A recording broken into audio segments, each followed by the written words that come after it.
This is one of those problems that has a million solutions. Yeah, yeah.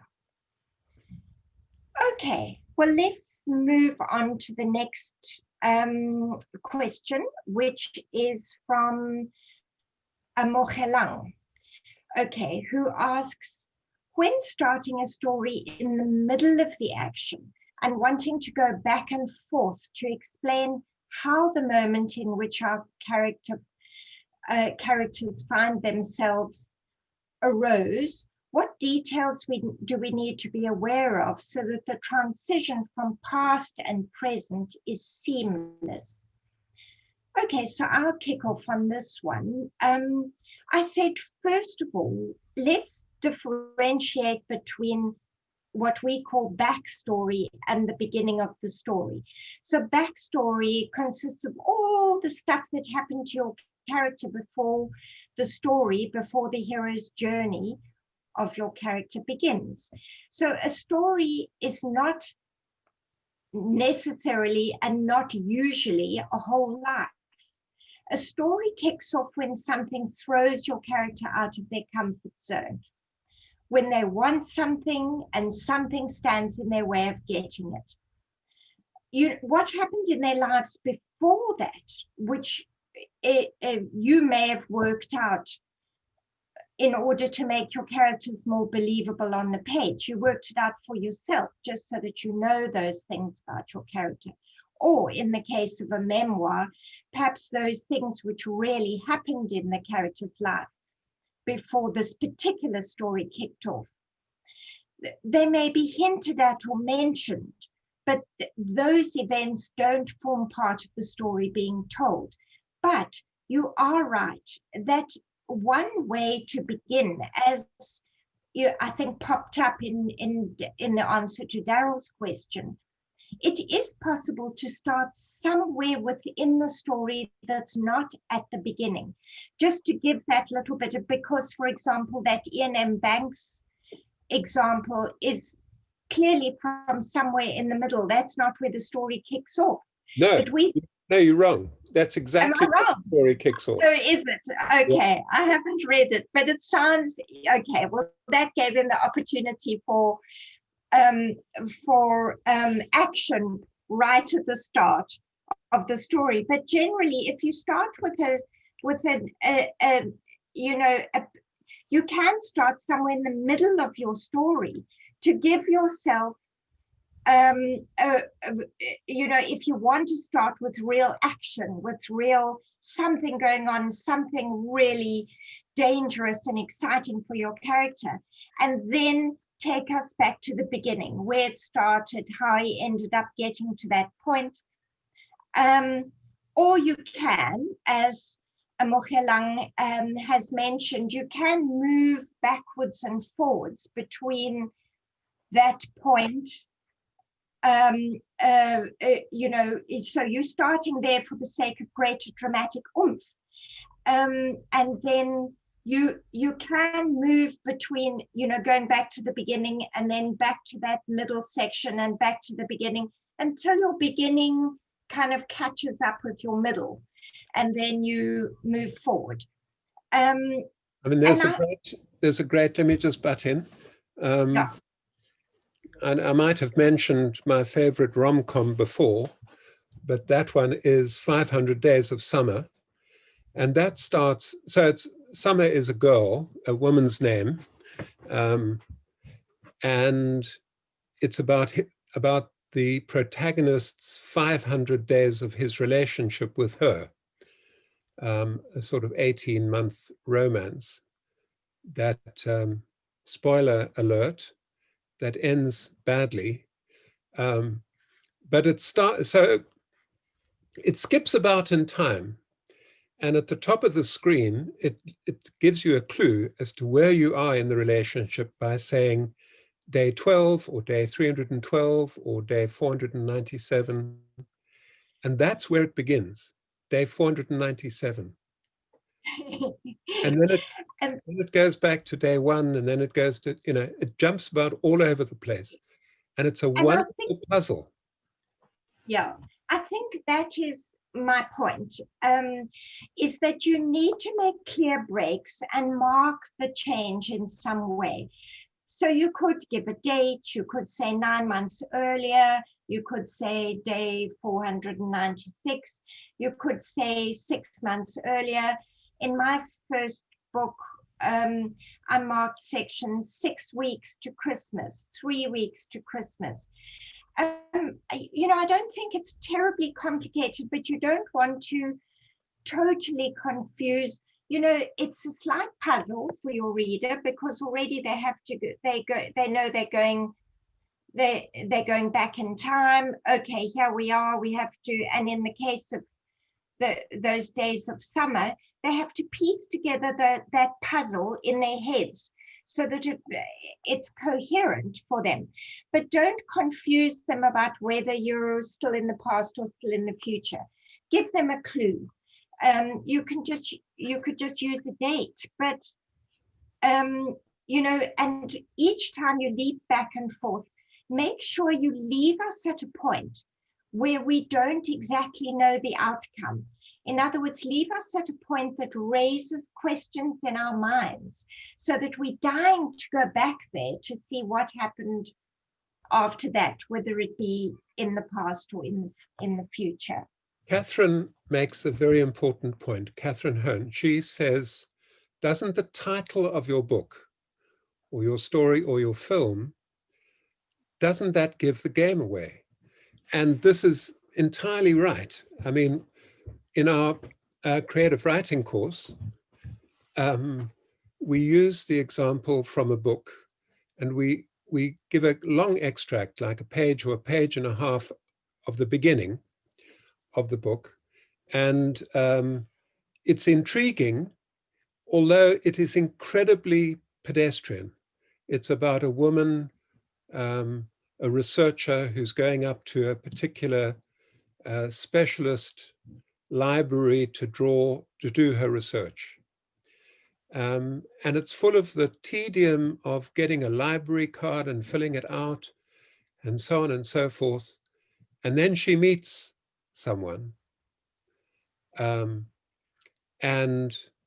the paradox of the story is laid bare immediately. I won't go into it.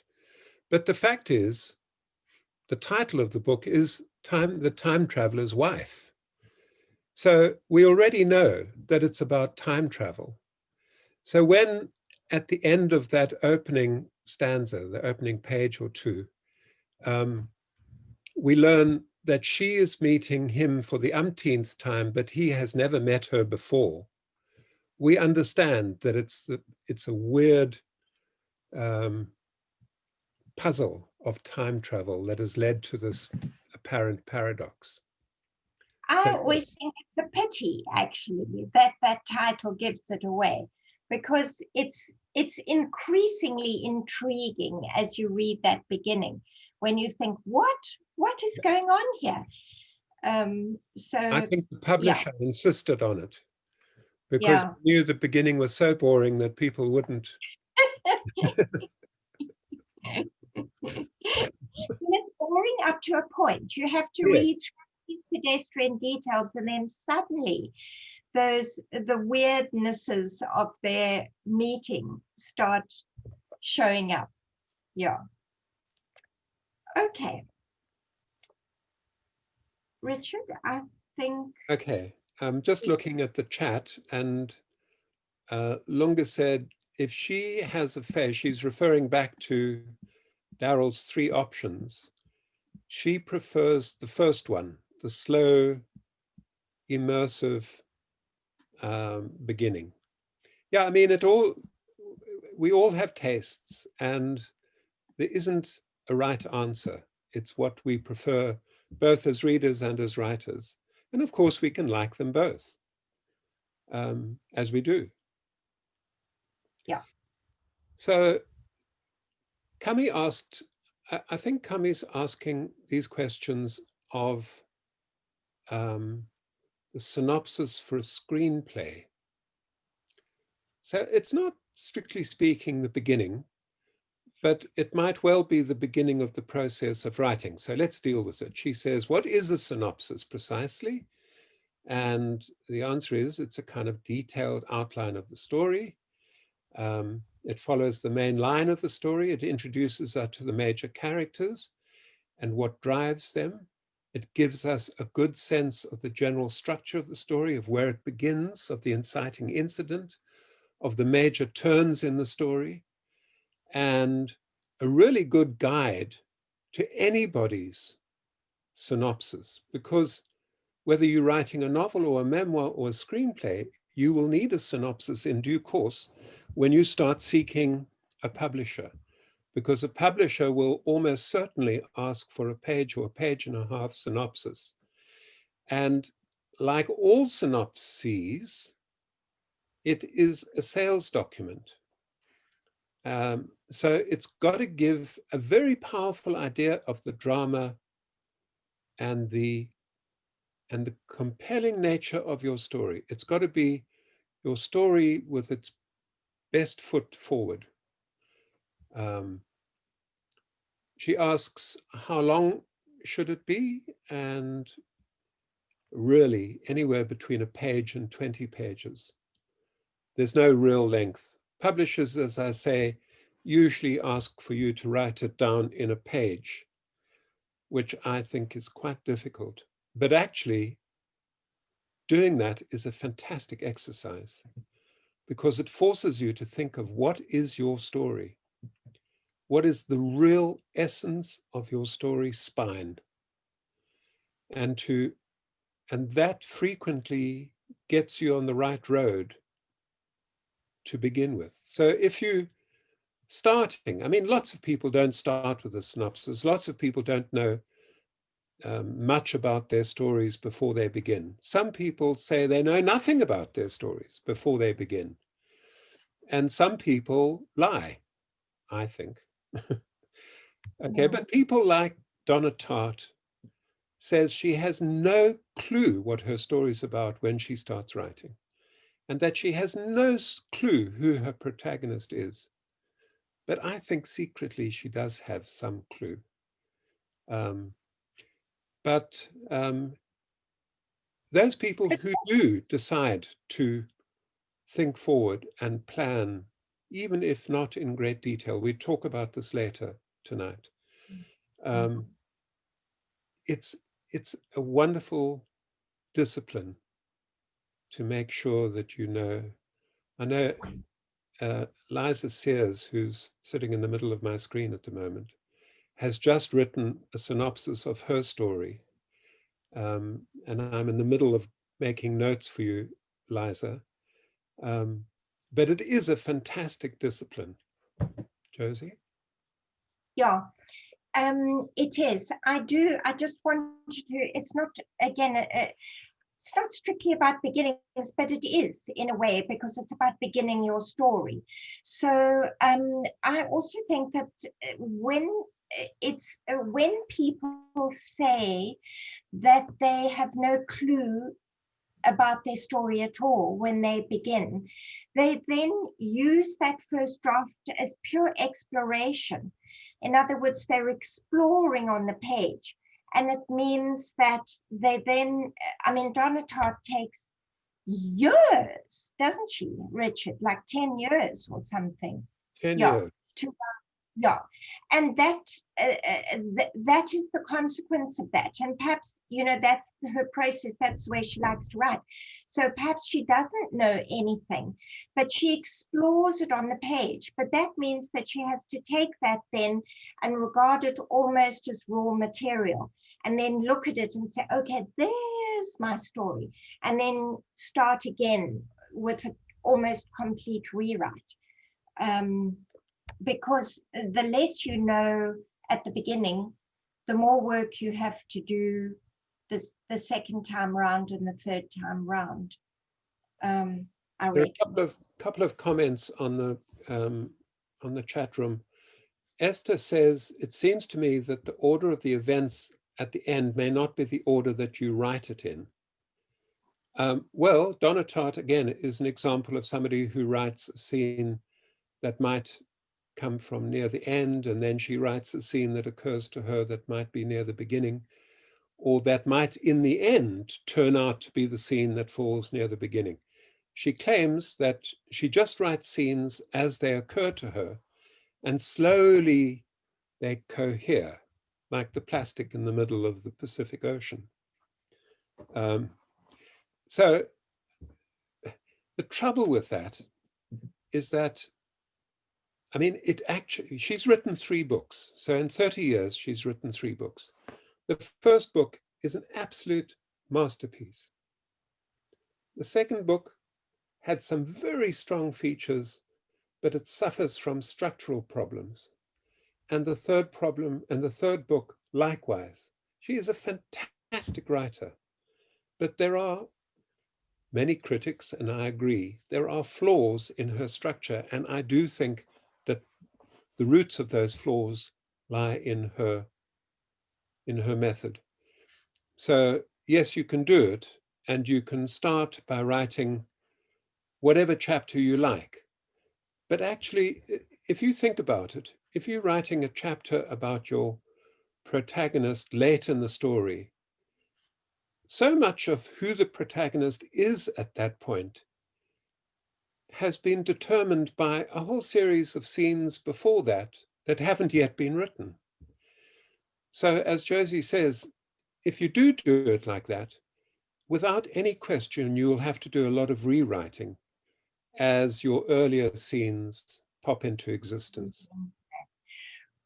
Richard, I think that we should, in fairness, do the questions that were sent in and then go to the otherwise we're going to be completely caught up with the chat questions and not do the questions that... Okay. I was trying to weave in a couple of them as we went along. All right, and particularly if they link. So Alison asked, how do I structure a memoir? And then she said, timeline could get boring. Themes, how to link these, maybe repetition. Theory, a bit dry, your input needed. Okay. So I reckon you have to think about the structure of a memoir in much the same way as you think about the structure of a novel. First of all, what is the story? What is the hero's journey? Which period of life are you covering? You know, you usually won't bother to write every incident from someone's birth to the present day, one thing after another. That would indeed be boring. But there needs to be a story which kicks off somewhere and takes you with you know, a certain sense of rising tension to a climax of some kind. That doesn't have to be a hugely dramatic climax. It can be to a revelation, to a realization, a certain point in life where, you know, you have reached somewhere else. So the story in a memoir needs thought. It's a construction to an event. Events in life itself just happen, but we structure them when we write about them, and we show how these events carried us on journeys from the self we were to the more experienced self who results from what life throws at us. So out of life, we create story, even if it's real. So when you say timeline could get boring, my answer would be worry first about the story. We don't need to know everything. What carries the story forward? If there's a boring patch which doesn't carry your story forward, leave it out. Leave out what doesn't carry the sense of a character who wants something and tries to achieve it while obstacles abound in stopping her from getting it. You don't have to, and usually won't, start with birth. Okay, theme and theory. I always used to say to my journalism students... Except, Josie, I know it's not a biography, I know it's not a memoir, but just a footnote to what you're saying. Yes. Scenes from a museum, scenes behind a museum, starts with the conception of the character, of the Yes. protagonist.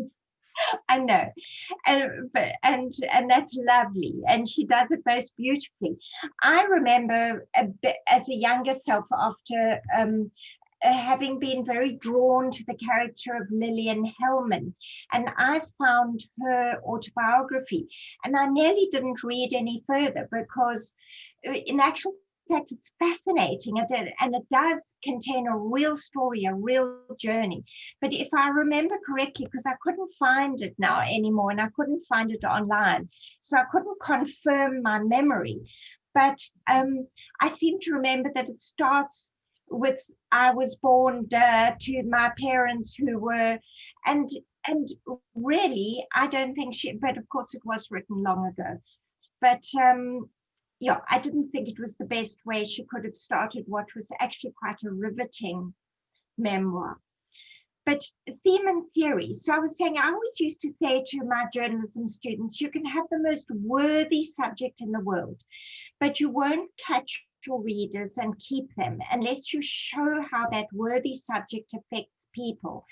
So don't start a book on climate change by lecturing people how bad it is. Start with a story about a traditional fisherman and how his way of life is changing, how he can no longer catch the same fish and he has to travel further and further and further to find fish. You know, we are creatures of emotion and empathy. So catch us with that, with our human feelings, our need to identify and connect. Weave the theory around the stories, the human stories, and don't lecture, don't labor. And sometimes a story itself stands for the theory, and you can actually inform the reader better than setting out the theory would. So in which case, leave the story to do the job for you. And I thought of two examples way back with the new journalists, Beth Ann and macrobioticism. Robert Christgau. He wrote a story which was entirely the story of Beth Ann and her boyfriend who went on a macrobiotic diet and she ends up like dying of it. And he doesn't use any theory. At no point does he stop and say, macrobiotic diets have now become the biggest, fad, and doctors say they're bad for you. He just carries you through Beth Ann's story to the death, so to speak, because he reckons that the story, the narrative, does the job, and then he has no need. And Richard, I think our own Krista Kuljan, who was with us for a while, who wrote what was the story called Sanctuary, about the Central Methodist Church, tells the story of those people who had nowhere to go, who came from elsewhere, and it told their story not through the theory but through the stories of those people themselves. And it did the job for her. She had no need to then labor the point or,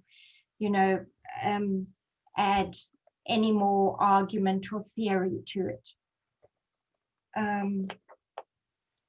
Okay. So Barbara asked a question. She said, should the opening sentence of a story in some way encapsulate its theme? Well, some do, but most don't, all right? But what you can say is you should try to make that opening sentence arresting. Although, if you pick out any number of books from your shelves and read the first sentence, you will find that they are not particularly arresting. So it's not like the most crucial thing in the world to get your first sentence right. And you shouldn't agonize over it.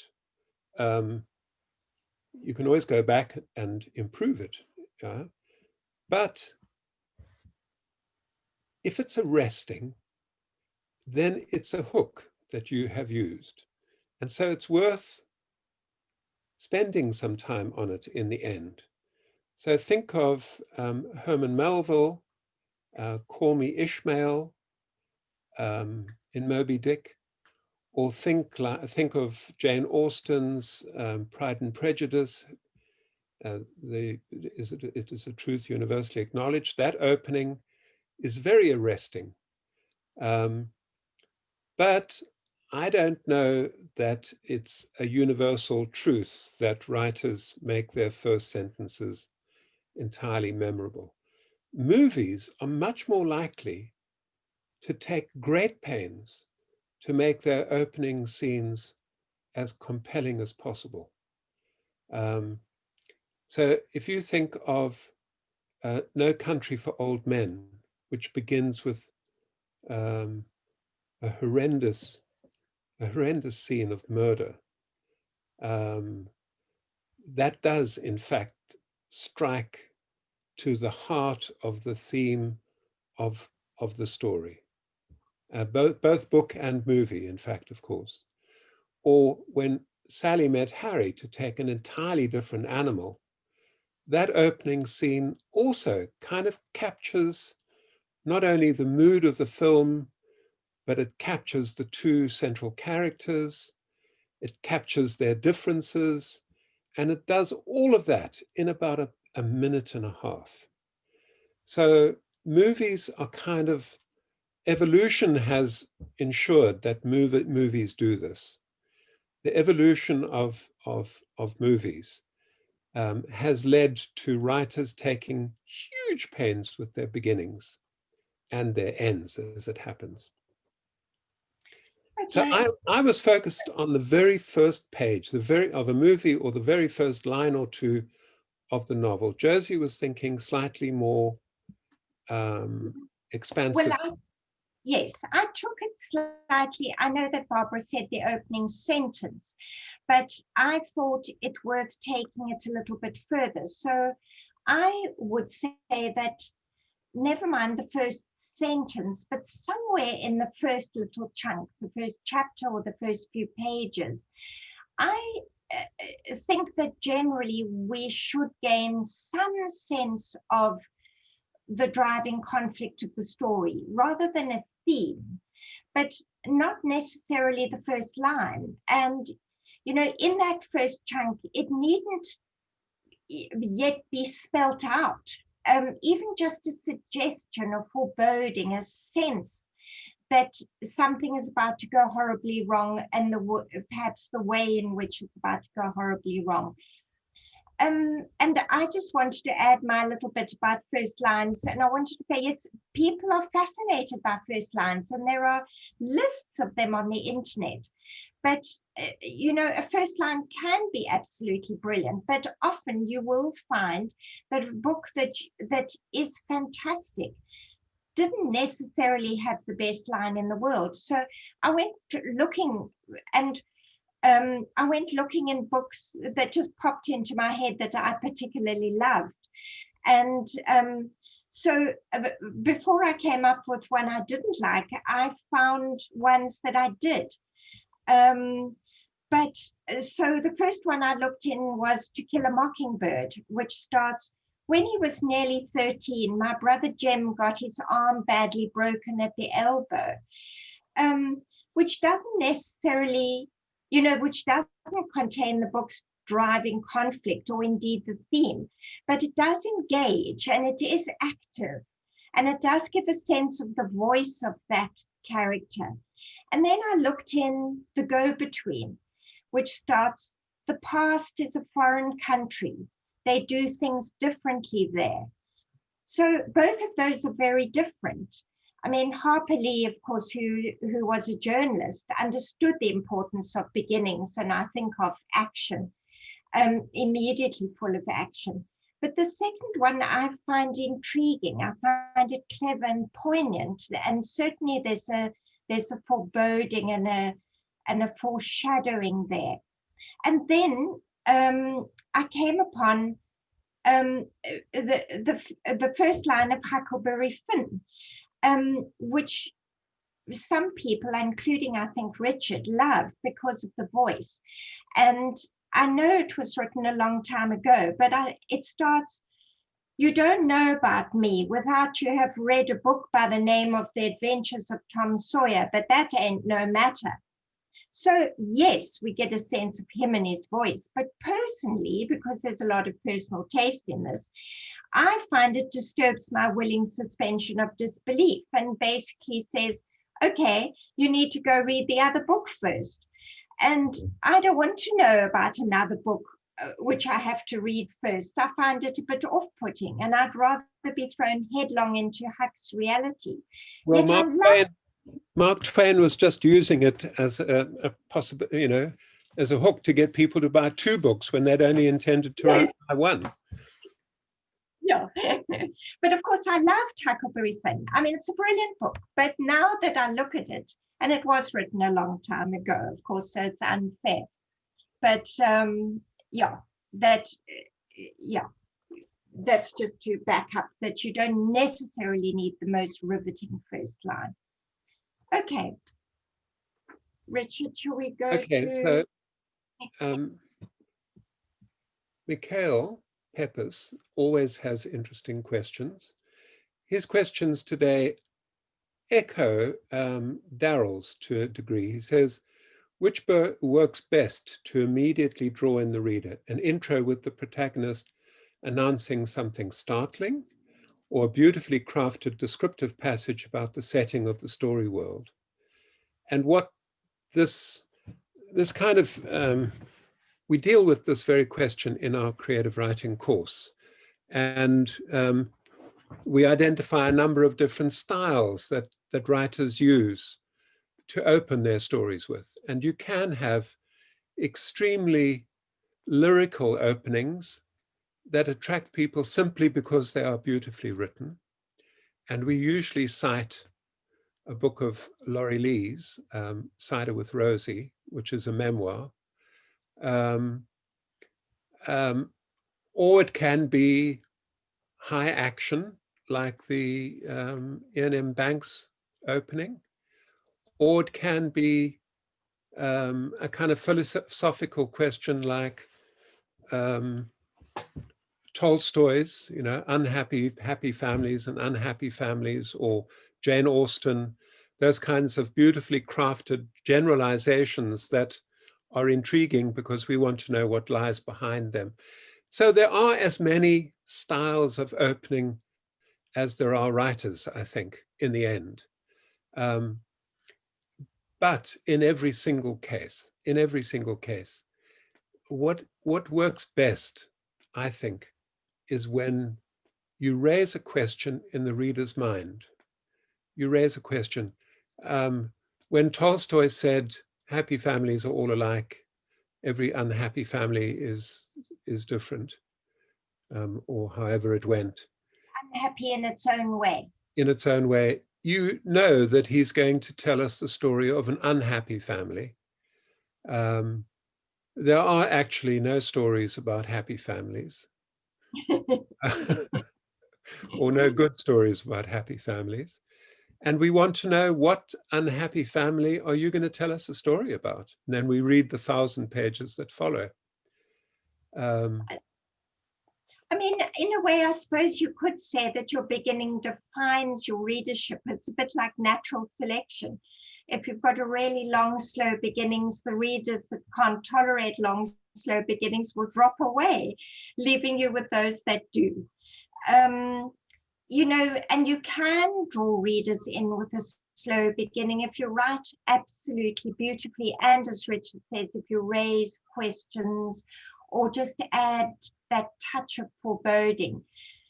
But just to say, I don't think anyone will get away with a long explanation about your character and a summary of where she was before and how she got there.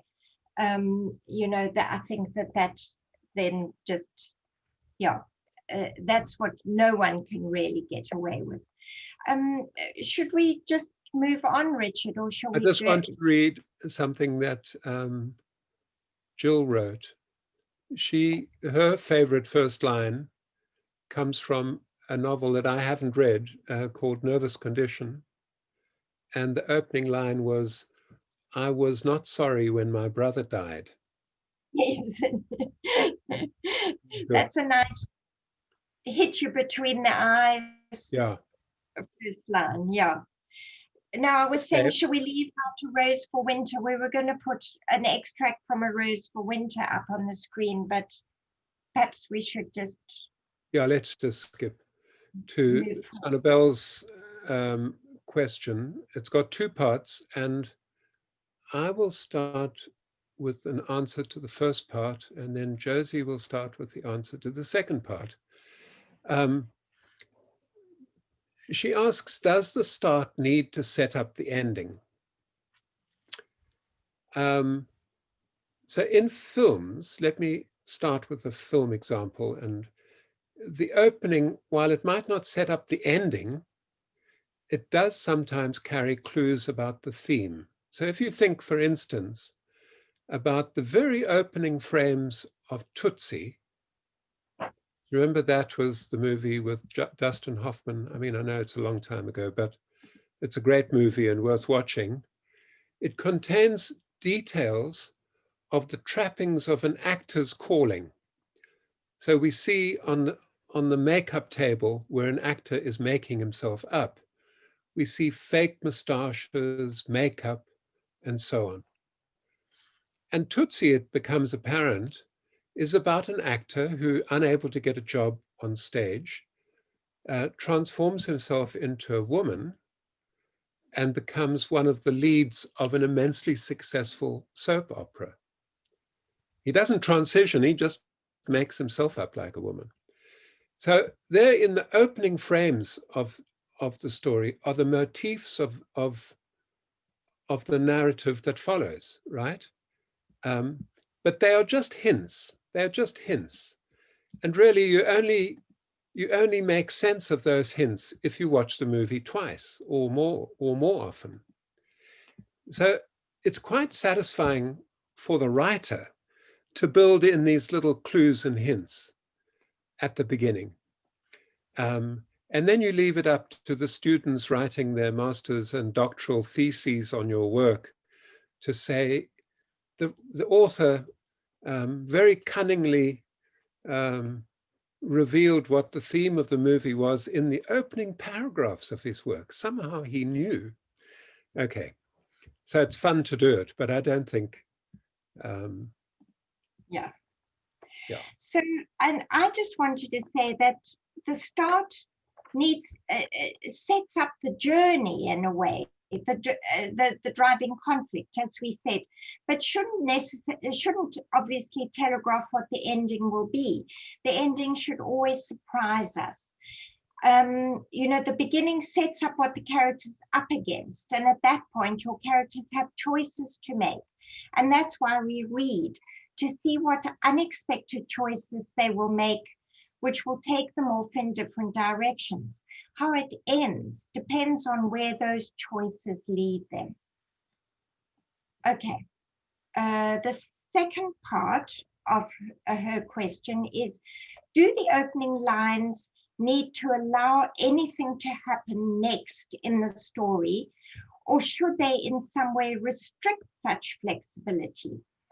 So I said, you as writer will probably have some idea of what's going to happen between the start and the ending, even if you don't know every detail of exactly how certain things will take place in your story, but your reader should not.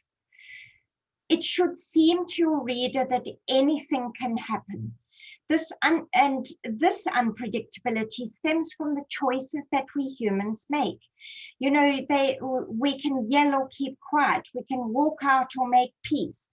And each of these has consequences which lead to more choices. So basically, you, the writer, what you write, restricts your choices in some ways, but to the reader, it should seem infinite. It should seem as though it can go in any direction. Richard, you're silent. I'm mute. Yes. My take on this question is, I mean, it's an interesting question because it's kind of philosophical in a way. You know, the more you define something, the fewer options you have to be something else. The more you define yourself, the fewer options you have to transform yourself into something else. And it goes for story as well. So if in your opening paragraphs you refer to a colony on Mars, then you've already established something critical to your world, to the world of your story, and you're stuck with that. And similarly with characters.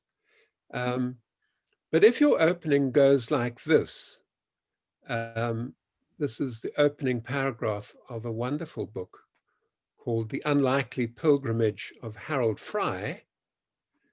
That was a great hit a couple of years ago. The letter that would change everything arrived on a Tuesday. It was an ordinary morning in mid-April that smelt of clean washing and grass cuttings. Harold Fry sat at the breakfast table, freshly shaved, in a clean shirt and tie, with a slice of toast that he wasn't eating. He gazed beyond the kitchen window at the clipped lawn, which was spiked in the middle by Maureen's telescopic washing line and trapped on all three sides by the neighbor's close board fencing. If you start like that, you're not really constrained by anything. That story can turn into anything you like, except, of course, that your readers will know or imagine that Harold Fry is the protagonist, that he lives in a humble suburban home, that he's married to Maureen, and that, like his clipped lawn, he feels just a wee bit trapped. So the opening paragraph establishes at least some of the parameters that you are going to have to work within. Okay. Okay, Richard, I think we need to talk about what's coming up. Absolutely. And I wanted to talk about what's happening tomorrow. Yes, do. So this is the commercial element of our webinar. Please bear with us for 2 or 3 minutes. Tomorrow starts our new course, the Hero's Journey course, that we devised last year, and it had a fantastic debut last year. It's an 8-week course, and it takes you through the hero's journey and shows how to apply the hero's journey to your narrative, whatever that happens to be. Short stories, novels, screenplays, memoirs. It's a fantastic scaffolding for story. And story is one of the trickiest part of any book. Not to mention life, actually. Not to mention life. So, Yes. I mean, I do urge you to make some quick decisions and join us tomorrow. And I want to mention that in February, for those of you, many of you have done our creative writing course. It's our comprehensive course, which we say teaches you everything you need to know in order to write a book, fiction or creative non-fiction. We run it both online and virtually in real time. The online version starts on the 1st of February, runs for 10 weeks, and it's notes-based. And the virtual version, which runs in real time, starts on the 15th of February, runs on Monday and Thursday evenings for 5 weeks. And it really is, even if you've been writing for a while, I think anyone who's done it out there will say it really does help you a great deal. We designed it to give you everything that we wish we had when we started writing. And that's it, smack on the second of the hour. But Thank you very much for joining us. Yeah. Have a great writing year, everyone. Yes, and stay with us. And yeah, we love having you as part of our community.